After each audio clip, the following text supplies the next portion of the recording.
Hello friends, आपका स्वागत है हमारे यूट्यूब चैनल आई टेक्नो इस लाइव पे। तो वीडियो को स्टार्ट करने से पहले बोलना चाहूँगा, जिन दोस्तों ने मेरे चैनल को सब्सक्राइब नहीं किया वो सब्सक्राइब कर लें और बेल आइकन को दबा दें, ताकि जब भी कोई नोटिफिकेशन मिले, चाहे वो जॉब रिलेटेड हो, चाहे प्रीवियस ईयर क्वेश्चन पेपर की, या आपके लिए मैं चैप्टर वाइज MCQs चैप्टर के टॉपिक्स लेकर आता रहता हूँ। और आपको जो किसी टॉपिक में प्रॉब्लम होती है तो आप मुझसे शेयर करते हैं, मैं उसके भी वीडियो बनाता रहता हूँ, तो आपको इसकी नोटिफिकेशन मिलती रहे। चलिए दोस्तों, वीडियो को स्टार्ट करते हैं। तो ये हमारे जो फिटर की इंस्ट्रक्टर का पेपर जो चल रहा था, मोस्ट इम्पॉर्टेंट 200 MCQ का, उसका लास्ट पार्ट है। चलिए इसको स्टार्ट करते हैं। तो क्वेश्चन नंबर 151 क्या बोलता है? The height of snap head rivet is standardize to, means बोलता है आपको जो स्नैप हेड रिवेट होता है उसका हाइट क्या होगा। ठीक है, तो मैंने आपको जो कल बताया था, फिर आपने बहुत सारे स्टेट में स्नैप हेड रिवेट बताया था, कल पैन हेड रिवेट बताया था, कोनिकल हेड रिवेट। तो इसको स्नैप हेड रिवेट कुछ आपका इस तरह से होता है। ठीक है, कुछ इस तरह से इसका डायग्राम दिखता है। तो रिवेट का जो स्पेसिफाई किया जाता है वो इसके जो आपका नेक होता है, ये पोर्शन के डाया से किया जाता है। तो जो इसका हाइट होता है स्नैप हेड रिवेट का, वो होता है 0.7 into nominal diameter of the rivet. Nominal diameter या diameter of the rivet, diameter जो है इसको करते हैं ना कि ऊपर के, तो 0.7 इंटू 2 डी होता है। तो 151 का आंसर होगा, वो होगा बी। 152 क्या बोल रहा है देखिए, the operation is done on rivet joint which of the two mark A in the figure. तो देख लीजिए ये रिवेट जॉइंट है। ठीक है, तो मैंने कल आपको लैप जॉइंट और बट जॉइंट के बारे में बताया था। लैप जॉइंट क्या बताया था? जब एक प्लेट के ऊपर दूसरे प्लेट को रखकर जब उसको हम लोग रिवेट के सहायता से जब हम लोग जोड़ते हैं, तो इस जॉइंट को हम लोग लैप जॉइंट बोलते हैं। तो ये जो ड्राइंग दिखाई गई है आपकी, लैप जॉइंट दिखाई गई है। और बट जॉइंट क्या बोलते हैं? जब एक दो प्लेट को आसपास में रखकर उसके ऊपर एक प्लेट और नीचे एक प्लेट रखकर जब उसको जोड़ा जाता है, तो इस प्रकार के जॉइंट को हम लोग बट जॉइंट बोलते हैं। तो ये लैप जॉइंट बताया गया है। इसमें जो देखिए एक टूल है, इस टूल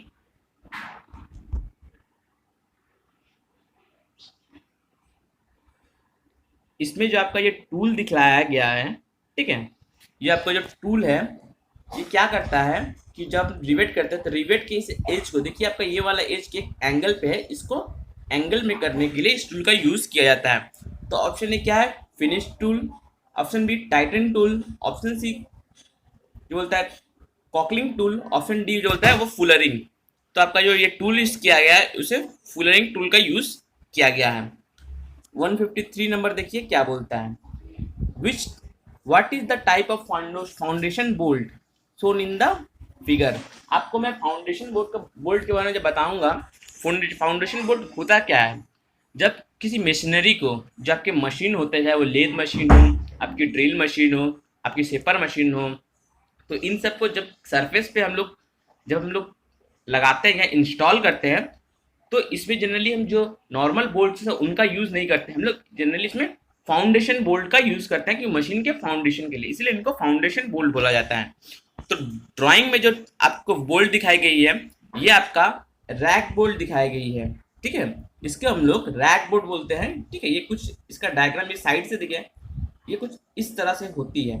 ठीक है, इनके साइड के ये बहुत ही अच्छी तरह मशीन को पार्ट्स को ग्रिप करती है फाउंडेशन के समय, क्योंकि इनके इस एजेस जो होते हैं वो शार्प निकले होते हुए हैं। तो 153 का आंसर होगा ए। 154 नंबर क्या बोलता है, in a flange coupling flange are coupled together by means of. बोलता है फ्लैंज कपलिंग में फ्लैंज को डैश की सहायता से एक साथ जो हम बांधते हैं। ऑप्शन ए है bolt and nut, option B है स्टड, ऑप्शन बी है headless taper bolt, option D है नन ऑफ दिस। तो इन फ्लैंज जो कपलिंग होता है, इसमें जो हम लोग जो फ्लैंज को होते हैं वो हम नट एंड बोल्ट की सहायता से करते हैं। तो 154 का आंसर जो हमारा होगा वो होगा ए। तो which type of coupling shown in the figure below. नीचे जो कपलिंग दिखाई गई है ये किस तरह की कपलिंग दिखाई गई है, तो देख लीजिए। ऑप्शन ए क्या बोला है, ओल्डहैम कपलिंग। ऑप्शन बी क्या बोला है, मफ कपलिंग। ऑप्शन सी बोलता है आपका rigid coupling. Option D universal coupling. तो ये जो आपकी कपलिंग दिखाई गई है आपको यूनिवर्सल कपलिंग दिखाई गई है। तो 155 का आंसर जो होगा वो होगा डी, यूनिवर्सल कपलिंग। 157 क्या बोल रहा है, A rivet is specified as a 20 mm rivet. What does it means? Means बोल रहा है कि एक रिवेट दिखाया गया है जिसका स्पेसिफाई किया है 20 mm से स्पेसिफाई किया जाता है। तो मैंने पहले ही बताया, अगर आपको कभी भी रिवेट को स्पेसिफाई करना हो तो इसका हम लोग सैंक डायमीटर जो होता है उससे करते हैं। तो ये 20 mm जो होगी वो हमारी क्या होगी, सैंक डायमीटर। तो 156 का आंसर हमारा क्या होगा, ए। 157 देखिए क्या बोला है, what is being done with slip gauge as shown in figure. नीचे आरेख में स्लिप गेज से क्या काम हो रहा है। तो जब भी आपको मैं जब स्लिप गेज की जो गेज चैप्टर में स्लिप गेज बहुत ही इंपॉर्टेंट है, इससे बहुत सारे क्वेश्चन आते हैं। आपके स्लिप गेज का ग्रेड पूछ लेता है, ठीक है। स्लिप गेज के जो ग्रेड्स होते हैं वो किस यूज में आते हैं, कितने नंबर्स के स्लिप्स ग्रेड होते हैं। कल ही जो फिटर का इसी चैप्टर जो मैं सीरीज लेके आया था इसी में एक क्वेश्चन था कि अकॉर्डिंग टू आईएसओ स्टैंडर्ड, मेरी बात मैं यहाँ पे कुछ लिखता नहीं हूँ पर मेरी बात ध्यान से सुनिएगा। अकॉर्डिंग टू आईएसओ स्टैंडर्ड कौन से नंबर्स के स्लिप गेज को आपको किया जाता है, तो 112 जो है उसको यूज किया जाता है। नीचे जो प्रोसेस में क्या दिखाया जा रहा है, जब आपको कोई दो स्लिप गेज हो उसको जब एक के ऊपर एक मीन्स एक के ऊपर एक रखना हो, तो जो हमारे जो प्रोसेस है इसको हम लोग रिंगिंग प्रोसेस कहते हैं। ये हमारा जो प्रोसेस दिखाया गया ये रिंगिंग प्रोसेस। द 157 का आंसर जो होगा डी। 158 देखिए क्या बोलता है, the ability bye which the measuring device can detect small difference in the quantity being measured by it's is called. नापने वाले डिवाइस द्वारा मात्रा में छोटे अंतर का पता लगाने की योग्यता को डैश कहते हैं। ऑप्शन ए डैम्पिंग। डैम्पिंग होगा नहीं क्योंकि जब भी आप मेजरिंग इंस्ट्रूमेंट पढ़ेगा तो डैम्पिंग कोई शब्द आता नहीं है मेजरिंग इंस्ट्रूमेंट के। एक्यूरेसी। एक्यूरेसी क्या बोलता है, बोलता है कि एक्यूरेसी किसी इंस्ट्रूमेंट का वो बोलता है जिससे वो कौन सा छोटे से छोटा माप ले सकता है, तो ये एक्यूरेसी भी नहीं है। रिजोल्यूशन। रिजोल्यूशन भी आपकी मेजरिंग इंस्ट्रूमेंट से रिलेटेड नहीं है। सेंसिटिविटी। सेंसिटिविटी वो पार्ट है जिससे कोई भी मेजरिंग इंस्ट्रूमेंट छोटा से छोटा अंतर आपको बता सकता है। तो 158 का जो होगा वो होगा डी। 159 नंबर देखिए क्या बोलता है, if lapping of soft steel is done the abrasive used will be. यदि मृदु इस्पात की लैपिंग करते हैं तो कौन सा अप्रघर्षक का प्रयोग किया जाएगा। तो ऑप्शन ए देखिए क्या बोला, aluminium oxide. Option B silicon carbide. Option C diamond. Option D boron carbide. मैं आपको बता दूंगा जब भी आप किसी सॉफ्ट स्टील को जब हम लैपिंग करेंगे तो उसके लिए हम लोग जनरली एल्यूमिनियम ऑक्साइड का करेंगे, और जब हार्ड यूज करेंगे तो हम लोग सिलिकॉन कार्बाइड का करते हैं। तो 159 नंबर। तो 160 नंबर क्वेश्चन देखिए क्या है, given below is model of grinding wheel identify A and B. नीचे ग्राइंडिंग व्हील का मॉडल दिया गया है तो ए और बी को पहचाने। तो देखिए ए पार्ट आपको क्या दिखा रहा है, ए पार्ट आपको क्या दिखा रहा है, देखिए ए पार्ट दिखा रहा है कि ये एक एब्रेसिव से दूसरे एब्रेसिव को जोड़ रहा है ए पार्ट। और बी पार्ट आपको क्या दिखा रहा है, बी पार्ट आपको दिखा रहा है कि ये तीन एब्रेसिव के बीच का गैप को दिखा रहा है, ठीक है। तो एक आपको ग्राइंडिंग व्हील पता होगा, एक एब्रेसिव से दूसरे एब्रेसिव को जोड़ने के लिए हम किसका प्रयोग करते हैं, बॉन्ड का। जो आपके डिफरेंट टाइप्स ऑफ बॉन्ड्स होते हैं जो क्या है, वेटिफाइड बॉन्ड्स है, सिलिकेट बॉन्ड्स है, सेलेक्ट बॉन्ड्स है, रबर बॉन्ड्स है, ठीक है। और जो एब्रेसिव के बीच के गैप को हम लोग जनरली स्ट्रक्चर भी बोलते हैं, ठीक है। तो फिर आता है स्ट्रक्चर क्या, ओपन स्ट्रक्चर, डेंस स्ट्रक्चर। तो यहाँ ऑप्शन में देखिए आपको कोई भी स्ट्रक्चर रिलेटेड नहीं दिया गया है। तो ऑप्शन ए देखिए, स्ट्रक्चर अगर ना तो इसको पोरोसिटी भी बोलते हैं, दो एब्रेसिव के बीच के गैप को पोरोसिटी बोलते हैं। तो 160 का आंसर जो हमारा होगा वो होगा ए होगा। 161 नंबर देखिए क्या बोलता है, what type of gear is used to convert rotary motion into linear motion. जब आपको एक रोटरी मोशन को लीनियर मोशन में कन्वर्ट करना हो, ये आपका इस गियर के रोटरी मोशन को इसमें लीनियर मोशन में कन्वर्ट करना हो, तो जो आपको गियर यूज होगा वो आपको क्या था, rack and pinion. Rack and pinion, इसको हम लोग पिनियन गियर बोलते हैं, ठीक है, और इसको रैक बोलते हैं। मैं आपको बताना चाहूंगा कि रैक एंड पिनियन का यूज बहुत जगह होता है।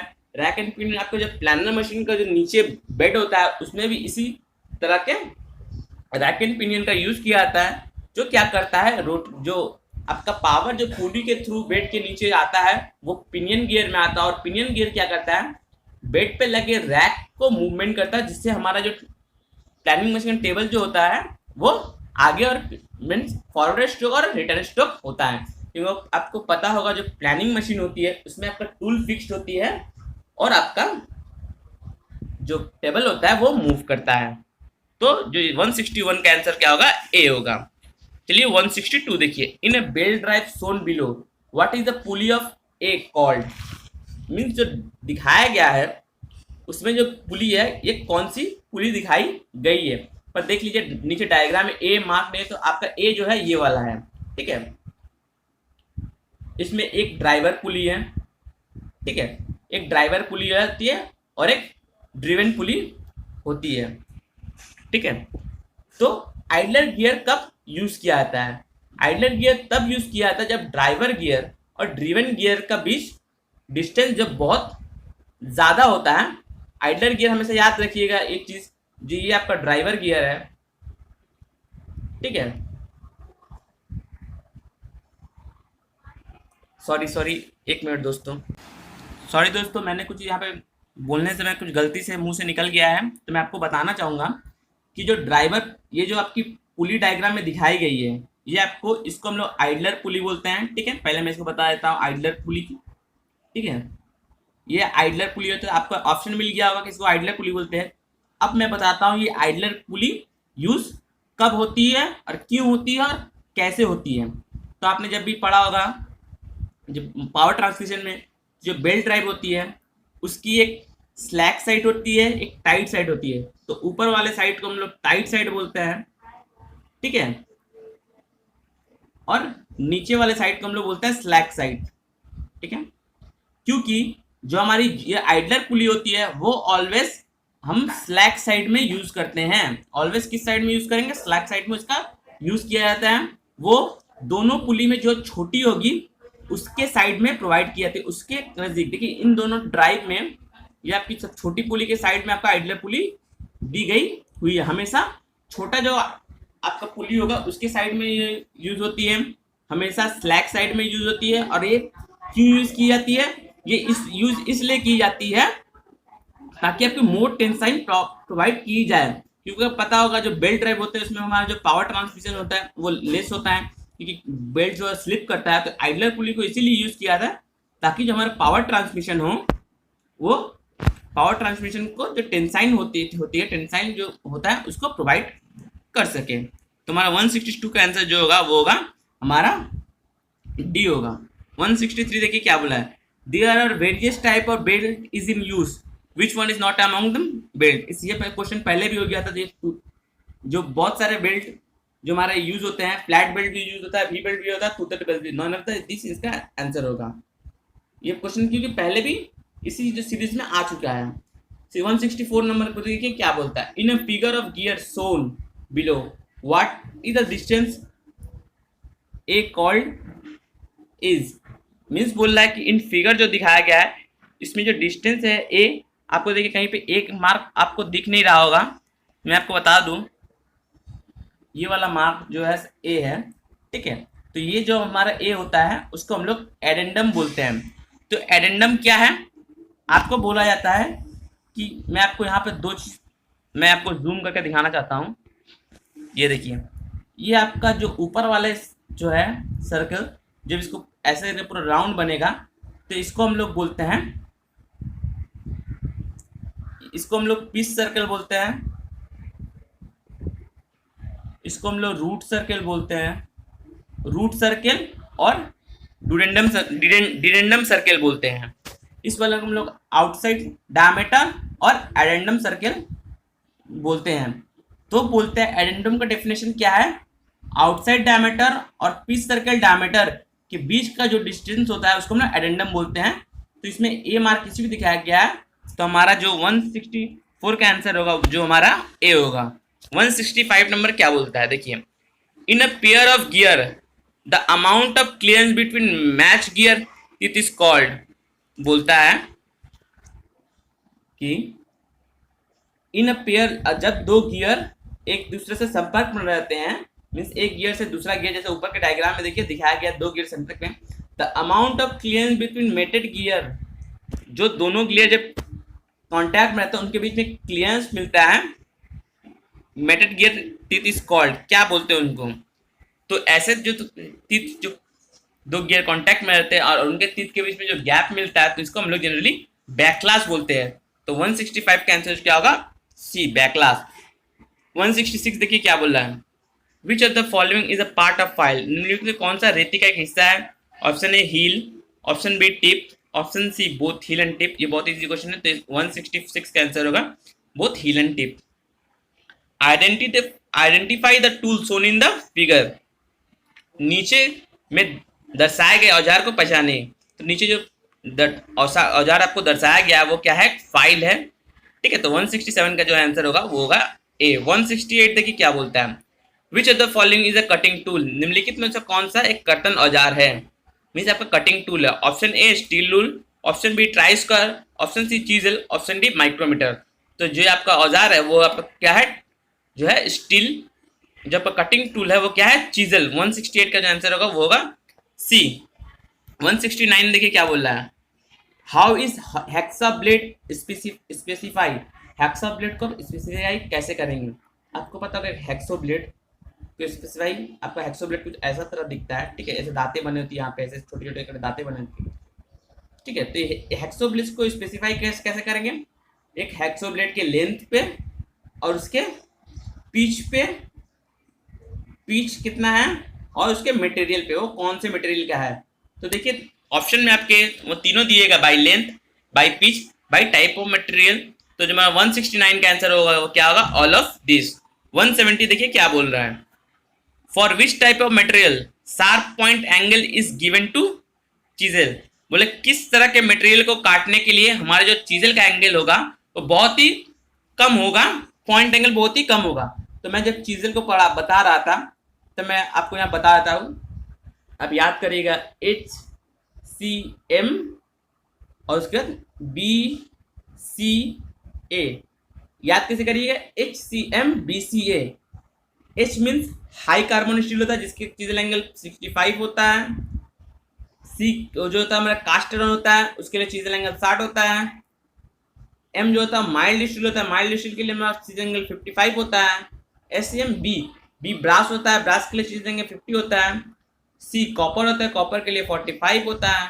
और ये एल्यूमिनियम होता है, एल्यूमिनियम के लिए 40 होता है। तो आप देख रहे हैं जैसे जैसे मटेरियल की हार्डनेस कम हो रही है वैसे हमारा चीजल का पॉइंट एंगल कम हो रहा है, ठीक है। तो आप इस तरह याद कर सकते हैं कि किस मटेरियल के लिए चीजल का पॉइंट एंगल कितना होगा।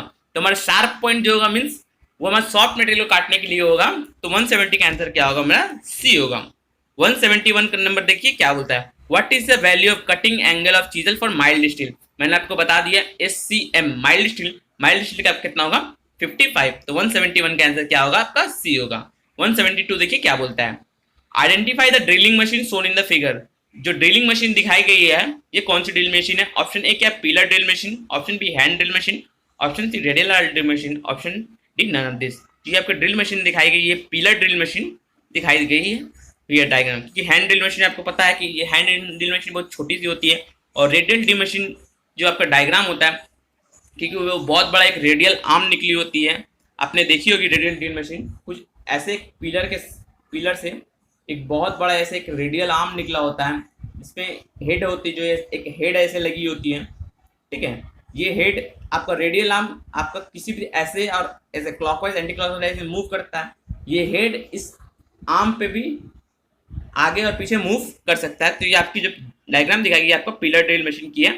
तो आपको 172 का आंसर क्या होगा? आपका ए होगा। 173 देखिए क्या बोलता है, which of the following is a drill holding device. निम्नलिखित में से कौन एक ड्रिल होल्डिंग उपकरण है? Option A head stock, option B drill chuck, option C work table, option D none of this.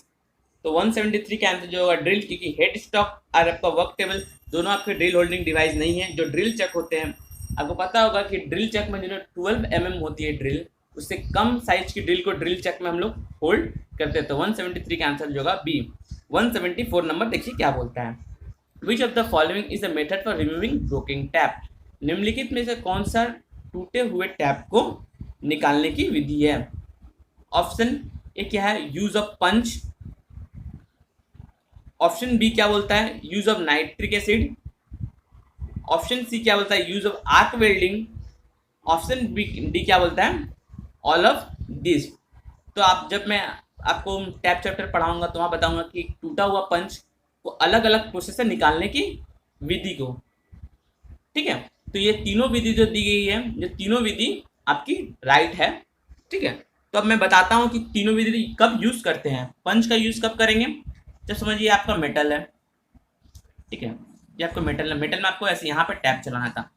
आपका टैप जो पोर्शन टूट गया, आपका टैप का कुछ पोर्शन मेटल से बाहर निकला हुआ है, मीन्स इतना पोर्शन जो डायग्राम में दिखा है इतना नहीं, कुछ पोर्शन निकला हुआ है। तब हम क्या करते हैं, अगर आप टैप को क्लॉकवाइज घुमा रहे थे, टैप को अगर आप क्लॉकवाइज डायरेक्शन में घुमा रहे थे, क्या करेंगे, पंच से उस मेटल पे रखकर उसको एंटी क्लॉकवाइज डायरेक्शन में हम लोग मूव करेंगे। अगर आप क्लॉकवाइज डायरेक्शन में घुमाकर आप टैप कर रहे थे तो एंटी क्लॉकवाइज डायरेक्शन में मूव करके हम टैप को निकाल लेंगे।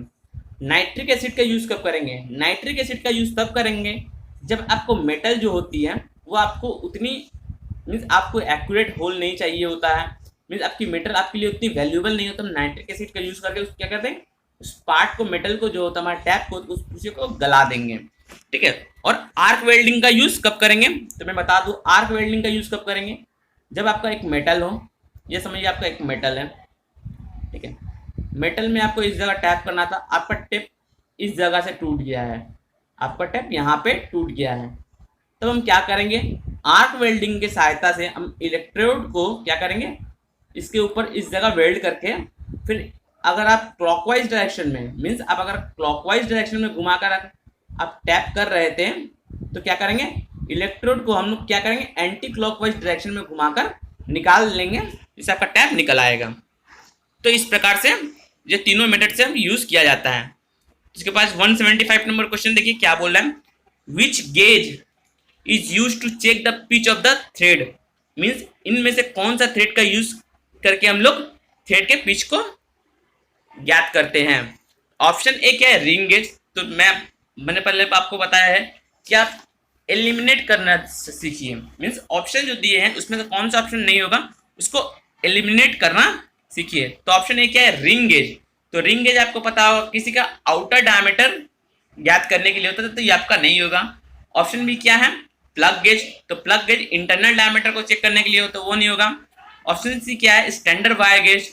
मैंने इसी चैप्टर के जो फिटर के पार्ट के पहले वीडियो में देखा होगा, आपको एक डायग्राम दिया होगा वायर गेज का, उसमें वायर के डायमीटर को चेक करने के लिए या तो सीट के थिकनेस को चेक करने के लिए हम लोग वायर गेज का यूज करते हैं। तो आपका जो आंसर होगा वो होगा स्क्रू पिच गेज। तो स्क्रू पिच गेज की सहायता से हम बोथ आपके ब्रिटिश और मैट्रिक में एंगल निकाल सकते हैं, पिच ऑफ द थ्रेड निकाल सकते हैं। 176 क्या बोलता है, माइक्रोमीटर वर्क्स ऑन। ये बहुत इजी क्वेश्चन है। माइक्रोमीटर आपके nut and bolt, screw and nut के प्रिंसिपल पे काम करता है। तो 176 का आंसर होगा सी। 177 देखिए क्या बोलता है, which of the following is another name of nodular cast iron. निम्नलिखित में से कौन सा एक मतलब गांठदार ढलवा लोहा का दूसरा नाम है। तो डक्टाइल कास्टारॉन जो होता है वो नोडुलर कास्टारॉन का दूसरा नाम है। तो 177 का आंसर जो होगा वो होगा ए। 178 देखिए क्या बोलता है, which of the following carbon steel has the lower percentage of carbon. In carbon steel में सबसे कम परसेंट ऑफ कार्बन किसको होता है। तो ऑप्शन ए देखिए हाई कार्बन स्टील, ठीक है। ऑप्शन बी है माइल्ड स्टील, ऑप्शन बी है medium carbon steel, option D क्या है हाई स्पीड स्टील, ठीक है। तो मैं आपको बताना चाहूँगा कार्बन परसेंटेज जब आप पढ़ोगे तो आपने पढ़ा होगा अप टू 0 से अप टू 0.15% तक जो कार्बन मिलता है वो आपका मिलता है किसमें, low carbon steel. Low carbon steel को बोलते हैं। 0.15 से 0.30 मिलता है जिसको हम लोग माइल्ड स्टील और डेड माइल्ड स्टील बोलते हैं। 0.30 से 0.60 मिलता है आपका किसमें, मीडियम कार्बन स्टील में मिलता है। और 0.60 से अबव जो आपको मिलता है वो हमारा हाई कार्बन स्टील में मिलता है। तो जो हमारा आंसर होगा 178 का क्या होगा, B medium carbon, sorry mild steel होगा। 178 का बी होगा। 179 देखिए क्या बोल रहा है, in normalizing process cooling is done in which of the following medium. तो आपका मैंने बताया था कल, देखिएगा मैंने एक निमी के असाइनमेंट में हीट ट्रीटमेंट्स की सारी एमसीक्यू सॉल्व करा, उसमें दिखाया था नॉर्मलाइजिंग के लिए जो हमारा मीडियम होता है वो हमारा एयर होना चाहिए। नॉर्मलाइजिंग करने के लिए हम एयर पे करते हैं। एनलिंग प्रोसेस के लिए जो हमारा कूलिंग मीडियम होता है वो हमारा स्विच ऑफ फर्नेस होता है, या फिर हम लोग रेत के अंदर रखते हैं। हार्डनिंग प्रोसेस के लिए हार्डनिंग प्रोसेस बहुत तरह से की जाती है, या तो हम लोग उसको वाटर में कूल करते हैं या तो ब्राइन सोल्यूशन में करते हैं। तो 179 का जो हमारा आंसर होगा वो होगा सी। ठीक है। 180 देखिए क्या बोल रहा है, which heat treatment is done on steel to increase its cutting ability. आपको पता होगा कि अगर भी किसी मेटल की कटिंग एबिलिटी को बढ़ाना हो तो उसमें हम लोग हार्डनेस करना, उसको हार्ड करना पड़ेगा। तो 180 का आंसर जो होगा वो होगा बी। 181 देखिए क्या बोल रहा है, identify the following tool shown in the figure. आकृति में दर्शाए गए फोर्जिंग उपकरण का नाम बताइए। ऑप्शन ए एनविल, एनविल नहीं होगा क्योंकि मैं बताना चाहूँगा कि मैं इसका जो फोर्जिंग और हीट ट्रीटमेंट से रिलेटेड जो क्वेश्चंस हैं उसका जो वीडियो का लिंक मैं डिस्क्रिप्शन में देख लूँगा, आप वहाँ पे इसके सारे एमसीक्यू आप देख पाएंगे। तो ये आपका एनविल टूल नहीं है। ऑप्शन बी स्वेग ब्लॉक, स्वेग ब्लॉक भी आपका नहीं है क्योंकि आपका एनविल कुछ इस तरह से दिखता है। ठीक है, मैं एनविल की ड्राइंग बना देता हूँ। ठीक है, आपको करने समझने में आसानी होगी। ठीक है, एनविल कुछ इस तरह से दिखता है आपका एनविल। ठीक है,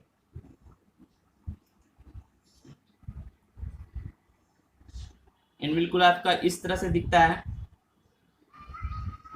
ठीक है, यहाँ पे एक होल होता है जिसको पिक्चर होल बोलते हैं, यहाँ पे एक हार्डी होल होता है। ठीक है, ये आपका एनविल टूल नहीं है। आपका स्वेग भी नहीं है क्योंकि स्वेग आपका कुछ इस तरह से डायग्राम में दिखता है। मैं इसका फ्रंट व्यू बनाता हूँ, स्वेग आपका कुछ इस तरह से दिखता है।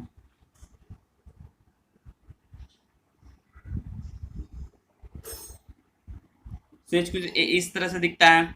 या ऑप्शन सी फ्लैटर चक, आपको पता होगा चक आपका कुछ इस तरह से दिखता है। चक बोला है तो कुल आपको पता है चक कुछ आपका इस तरह से दिखता है। तो आपको जो दिखाया गया है आपका फ्लैटर दिखाया गया है। तो 181 का आंसर क्या होगा सी। 182 नंबर क्या दिखा है, knurling is done generally at dash speed. जो नर्लिंग होती है वह हमेशा जनरली क्या होती है, लो स्पीड पे होती है। उसकी स्पीड जनरली क्या कितनी होती है मैं बता दूंगा। यहाँ पे तो आपकी नर्लिंग की स्पीड बताई नहीं गई है, तो इसका 182 का जो आंसर होगा वो स्लो होगा। पर नर्लिंग स्पीड हमेशा 1/3 होनी चाहिए, 1/3 ऑफ टर्निंग स्पीड। जब किसी मेटल को आप टर्निंग करते हैं उसकी 1/3 स्पीड उसकी नर्लिंग स्पीड होनी चाहिए। 183 नंबर देखिए क्या बोलता है, name the forging operation by which the cross section of piece of the stock is increase and length of the piece is reduce. देखिए जितने भी फोर्जिंग का ऑपरेशन के जो क्वेश्चन आ रहे हैं उसके डिस्क्रिप्शन, तो वीडियो के डिस्क्रिप्शन में मैं निमी के असाइनमेंट का जो लिंक होगा वो दे दूंगा, आप उसको देख सकते हैं कि ये सारे क्वेश्चन वहाँ पे आए हुए थे। तो जब आपको किसी का क्रॉस सेक्शन इंक्रीज करना हो और उसके लेंथ को कम करना हो तो इस सारे ऑपरेशन को हम लोग कहते हैं ऑफसेटिंग। क्योंकि आपको वहाँ पर बहुत सारे ऑफसेटिंग दिखेंगे। एक होता है सेंटर ऑफसेटिंग, जिसमें मेटल के सेंटर के डायमीटर को जो है क्रॉस सेक्शन इंक्रीज किया था। एक होता है एंड ऑफसेटिंग। ठीक है, एक होता है एंड ऑफसेटिंग और दूसरा होता है जंपिंग। एक ऐसा कुछ जंपिंग होता है जिसमें हमने पूरा लेंथ को डिक्रीज करके पूरा क्रॉस सेक्शन इंक्रीज किया जाता है। तो हमारा 183 का आंसर क्या होगा बी। 184 देखिए क्या बोला है, which part of TIG welding torch hold the electrode. बोल रहा है कि टिग वेल्डिंग में कौन सा टिग वेल्डिंग टॉर्च का कौन सा भाग इलेक्ट्रोड को धारण करता है। तो आपको पता होगा टिग वेल्डिंग का जो कॉलेट पोर्शन होता है, 184 का जो बी आंसर होगा, टिग वेल्डिंग का जो कॉलेट पोर्शन है तो वो उसको होल्ड करता है। 185 नंबर देखिए क्या बोलता है, which of the following letter indicate the basic hole. आपको पता होगा कि होल को बेसिक करने के लिए एच, कैपिटल एच का प्रयोग किया था। 185 का आंसर होगा डी। 186 नंबर क्या बोल रहा है, a positive allowance will always have. आपका अगर पॉजिटिव अलाउंस जो होता है वो आपको क्या प्रोवाइड करता है। तो आपको पता होगा, मैं बताता हूँ पॉजिटिव अलाउंस क्या है और नेगेटिव अलाउंस क्या है। तो आपको पॉजिटिव अलाउंस में क्या होता है, होल जो होता है वो बड़ा होगा किससे, आपके सैफ्ट से। होल बड़ा होगा सैफ्ट से। Hole is larger than shaft, hole is larger than shaft in positive allowance. In negative allowance तो ये आपको क्या प्रोवाइड करेगा, क्लियरेंस प्रोवाइड करेगा। क्या प्रोवाइड करेगा, क्लियरेंस। अगर आपको hole is smaller than shaft, तो आपको इसको नेगेटिव अलाउंस हम बोलते हैं, या आपको हम लोग को इंटरफेरेंस प्रोवाइड करता है। तो 186 का आंसर क्या होगा? ए होगा। 187 नंबर क्या बोलता है? How many grade of tolerance are in the BIS system. BIS system में कितने ग्रेड ऑफ टॉलरेंस है? तो बीआईएस सिस्टम में जो हमारा 18 ग्रेड ऑफ टॉलरेंस है। तो 187 का आंसर क्या है? IT01 होता है, एक IT01, IT0, फिर IT1 से IT16 तक होता है, ठीक है। तो ये 1, ये 2 और यहाँ पर टोटल 16 और 2 मिला कितना? 18। 187 का क्या आता है answer? C. Identify the gauge shown in the figure. ये फिगर जो दिखाया गया है चित्र में, ये कौन सा गेज है? तो ये आपको जो चित्र में दिखाया गया, ये आपका स्नैप गेज है। ये कौन सा गेज है? आपका स्नैप गेज है। तो 188 का आंसर जो होगा वो होगा ए। 189 नंबर क्वेश्चन देखिए क्या बोलता है। बोलता है कंसीडर द फॉलोइंग स्टेटमेंट। निम्नलिखित कथनों पर विचार करें। An inspection is generally an organize examination or formal evolution exercise. Option B क्या बोलता है? मीन्स बोलता है एक निरीक्षण आमतौर पर एक संगठित परीक्षा या औपचारिक मूल्यांकन अभ्यास है। ऑप्शन 2 क्या बोलता है? Quality control is a short process by which entity review the quality of all factor involve in production. गुणवत्ता नियंत्रण एक छोटी प्रक्रिया है जिसके द्वारा संस्था उत्पादन में शामिल सभी कारकों की गुणवत्ता को समीक्षा करती है। What statement is correct? Statement 1 is correct, statement 2 is correct, both the statement is correct and both the statement is incorrect। तो ये दोनों बोलते हैं कि हम बताते हैं कि जो इंस्पेक्शन प्रोसेस में क्या होता है। इंस्पेक्शन प्रोसेस में जो कोई भी वर्कर किसी प्रोडक्ट को बनाता है तो उस फाइनल फिनिश प्रोडक्ट को इंस्पेक्ट किया जाता है कि उसकी जो इसकी डायमेंशन दी हुई है अकॉर्डिंग टू साइज वो करेक्ट है कि नहीं। तो हमारा ए वाला राइट है। ऑप्शन 2 बोलता है क्वालिटी कंट्रोल।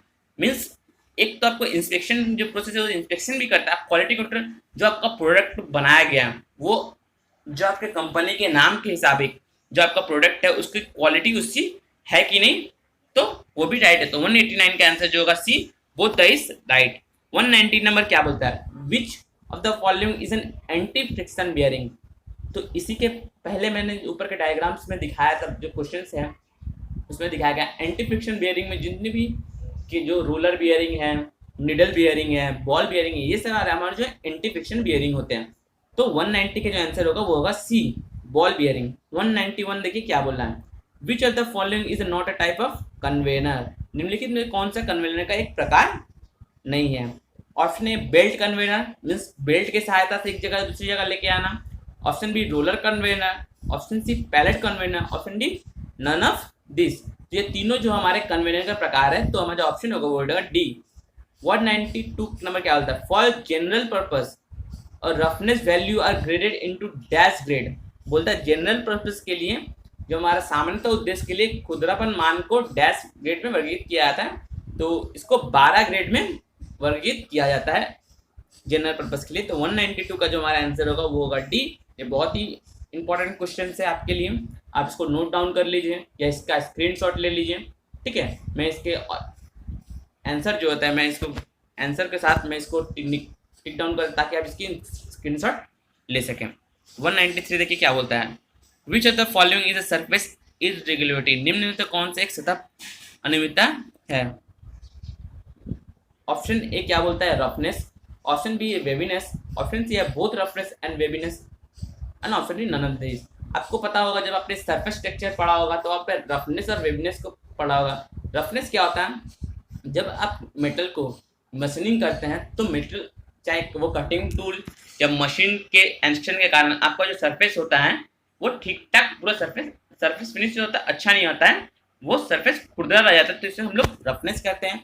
और वेवीनेस क्या होता है? जब आप मशीनिंग करते हैं तो ड्यू टू वाइब्रेशन आपका जो सरफेस होता है वो कुछ इस तरह होता है, ठीक है। कहीं पे ऊपर रहता है, कहीं पे नीचे रहता है, ठीक है। ऐसे कुछ सरफेस आपका बनता है। ये तो डायग्राम में बता रहा हूँ तो ऐसे दिख रहा था। ये सरफेस क्लियरली आई द्वारा नहीं दिखे गए थे। जब इनको इंस्पेक्शन किया था लाइट पास करके तब कुछ सरफेस इस तरह दिखता है। तो इसी प्रोसेस को हम लोग क्या बोलते हैं? वेवीनेस बोलते हैं। तो हमारा 193 का जो आंसर क्या होगा वो सी होगा। 194 देखिए क्या बोलता है, where is the work piece usually put in the press work. बोलता है आपका कि आमतौर पे प्रेस कार्य में कार्यखंड को कहाँ रखा जाता है। तो जो प्रेस वर्क में होता है, एक पंच होता है, एक डाई होता है, ठीक है।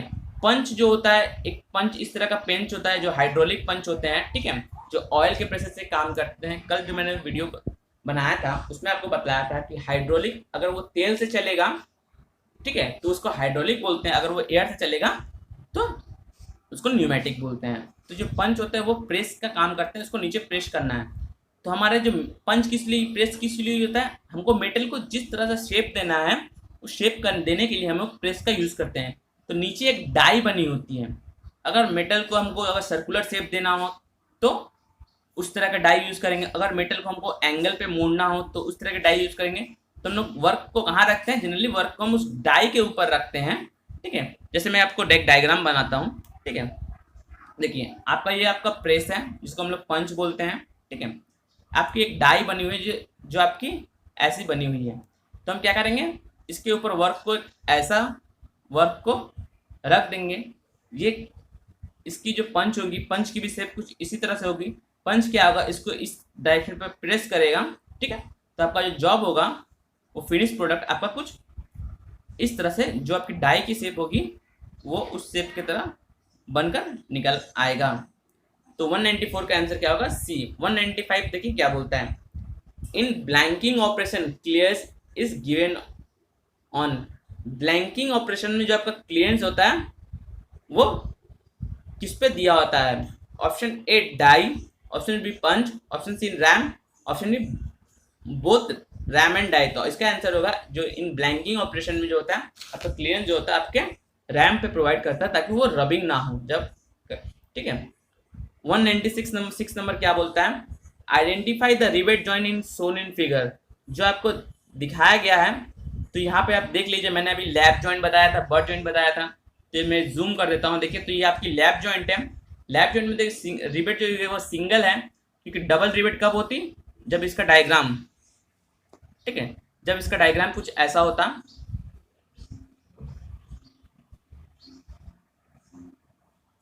ठीक है, जब इसका डायग्राम कुछ ऐसा होता है, यहाँ पे ऐसे करके रिवर्ट्स होते हैं, तो इसको double strap but lap joint बोलते हैं। ये आपका सिंगल स्ट्रैप है, तो इसका क्या होगा, सिंगल रिवेट लैप जॉइंट है। तो हमारा जो आंसर होगा वो 196 का आंसर क्या होगा, सी होगा, single rivet but lap joint. 197 number क्या बोलता है, देखिए the minimum distance between rivet should be dash time of diameter of, means बोलता है दोनों रिवेट, जो आपके दो रिवेट यूज करते हैं उसके बीच का डिस्टेंस होगा। आप जब दो रिवेट, देखिए मैं बताता हूँ, आप अगर डबल रिवेट लैप जॉइंट करते हैं, ठीक है, ये आपका डबल रिवेट लैप जॉइंट है, ठीक है, यहाँ पे ऐसे डबल रिवेट आपने लैप जॉइंट बनाई है। तो इन दो रिवेट का डिस्टेंस ऑलवेज क्या होना चाहिए, 3 इंटू डायमीटर, मीन्स जो रिवेट का आपका नॉमिनल डायमीटर होता है, सैंक डायमीटर है, उसका 3 गुना होना चाहिए। 197 का आंसर क्या होगा, बी आपका आंसर होगा। 188 नंबर क्या बोलता है, देखिए विच of the following can be use for power transmission. निम्नलिखित में से किसका उपयोग शक्ति संचालन के लिए किया जाता है। Option A gear, option B clutch, option C coupling. आपको पता होगा तीनों का यूज आपको पावर ट्रांसमिशन के लिए किया जाता है। तो 198 का आंसर क्या होगा, डी। 199 नंबर क्वेश्चन क्या बोल रहा है, देखिए विच of the following abrasive is used in lapping. निम्नलिखित में से कौन सा अपघर्षक लैपिंग में प्रयुक्त होता है। Option A silicon carbide, option B aluminium oxide, option C diamond, option D all of this. तो आपको पता होगा सिलिकॉन कार्बाइड, एल्युमिनियम ऑक्साइड और डायमंड जो है तीनों ही आपकी लैपिंग में प्रयुक्त होता है। तो आपको मैंने ऊपर बताया था सिलिकॉन कार्बाइड जो होता है वो हार्ड मटेरियल के लिए होता है, ठीक है, या फेरस मटेरियल के लिए होता है। एल्युमिनियम ऑक्साइड जो होता है नॉन फेरस मटेरियल या सॉफ्ट मटेरियल के लिए इसका यूज किया जाता है। Identify the machine shown in the figure. जो चित्र में दिखाया गया मशीन को पहचानिए। कि आपकी मशीन दिखलाई गई या कुछ लेद की तरह की दिखती है, पर ये आपकी लेद मशीन नहीं है। जो आपको पता होगा लेद मशीन के जो होती है वो इस साइड में एक हेड स्टॉक रहता है, इस साइड में एक हेड स्टॉक रहता है, यहाँ पे एक टेल स्टॉक रहता है। तो आपकी लेद मशीन नहीं है, ड्रिल मशीन आपकी ऐसे दिखती नहीं है। तो आपकी ये ब्रोचिंग मशीन है। ये आपकी कौन सी मशीन है, ये ब्रोचिंग मशीन है। तो 200 का आंसर जो होगा बी, डी होगा, सॉरी 200 का आंसर इसका डी होगा। इसके साथ ही जो फिटर के जो इंस्ट्रक्टर के मॉडल पेपर जो था हमारा यहीं ख़त्म होता है। इसके बाद मैं मशीनिस्ट के मॉडल पेपर, टर्नर के मॉडल पेपर, जो CTI मीन्स इंस्ट्रक्टर के लिए आते हैं, तो मैं लेकर आऊँगा। तो दोस्तों बोलना चाहूँगा कि ये मॉडल पेपर सोचिए आप CTI के, तो इसका मतलब ये नहीं कि आप इसको ना देखें। ये आपके ITI एग्ज़ाम के लिए, चाहे वो जॉब के लिए हो या ITI इंट्रेंस एग्ज़ाम के लिए भी बहुत ज़्यादा इंपॉर्टेंट होता है। इसके साथ ही मैं वीडियो को यहाँ समाप्त करता हूँ। और आपको वीडियो बहुत अच्छा लगे तो लाइक करें और सब्सक्राइब करें और अपने दोस्तों के साथ शेयर करें। Best of luck for your future. Thank you दोस्तों।